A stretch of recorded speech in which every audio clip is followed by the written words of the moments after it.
শ্রীমৎ শ্যামদাদার আত্মকথা শ্রী মহেন্দ্রচন্দ্র চক্রবর্তীর লেখা থেকে আজকের নিবেদন।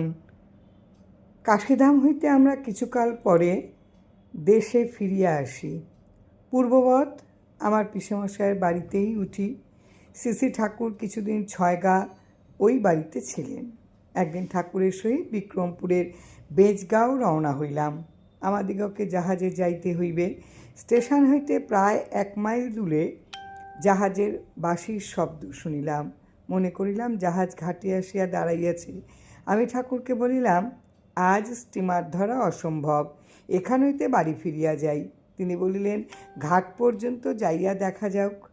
আমরা খুব দ্রুত হাঁটিতে লাগিলাম। ঘাটে উপস্থিত হইয়া দেখিলাম জাহাজ ছাড়িবার জন্য প্রস্তুত হইয়াছে।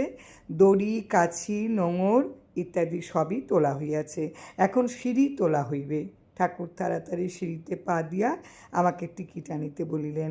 আমি বলিলাম, এখন টিকিট কাটিতে স্টেশনে গেলে জাহাজে উঠিতে পারিব না, টিকিট স্টেশনে স্টিমারেই কিনিয়া লইব। তিনি বলিলেন, তাহাতে মাশুল বেশি লাগিবে। আমি তাহার আদেশ অমান্য করিতে পারিলাম না। দৌড়িয়া টিকিট কিনিতে গেলাম।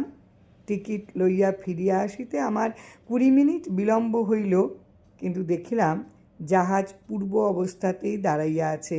আমরাও জাহাজে উঠিলাম, আর তখনই জাহাজ চলিতে লাগিল। এই ঘটনায় সকলে আশ্চর্যান্বিত হইল। কি হইল, কেন জাহাজ অনাবশ্যক দেরি হইল?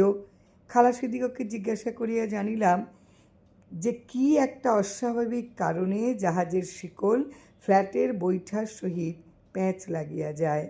অনেক চেষ্টাতেও তাহা ছাড়ানো যায় নাই, কিন্তু যে মাত্র আমরা জাহাজে উঠিলাম তৎক্ষণাৎ খুলিয়া আসিল, আর জাহাজও চলিতে লাগিল।